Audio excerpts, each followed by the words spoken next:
F'Novembru li għadda Malta kellha fost l-inqas rati ta' qatt minn fost il-pajjiżi kollha taż-żona tal-Ewro. Skont ċifri ppubblikati mill-Uffiċċju tal-Istatistika tal-Unjoni Ewropea l-Eurostat, pajjiżna għandu t-tielet l-inqas rata ta' qatt minn fost l-20 pajjiż fiż-żona tal-Ewro. Skont dawn iċ-ċifri f'Novembru, pajjiżna kellu rata ta' qatt ta' 3.2%. Din ir-rata ta' qatt ta' pajjiżna hija inqas sew mill-medja tar-rata tal-qatt taż-żona tal-Ewro. Ir-rata medja tal-qatt tal-20 pajjiż li huma parti miż-żona tal-Ewro hija ta' 6.5%. Id-differenza hija aktar mid-doppju tar-rata ta' pajjiżna.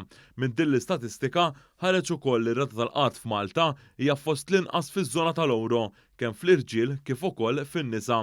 Ir-rata tal-qatt tal-irġiel kienet ta' 3.3% filwaqt li r-rata tal-qatt tan-nisa kienet ta' 3%. Hawnhekk fiż-żewġ kategoriji, ir-rata ta' Malta hija inqas sew mill-medja taż-żona tal-Ewro li hija doppju minn dik ta' pajjiżna. Dawn iċ-ċifri mill-Eurostat ikomplu jikkonfermaw li l-qatt f'pajjiżna jinsab fl-inqas rata li qatt kien fl-istorja.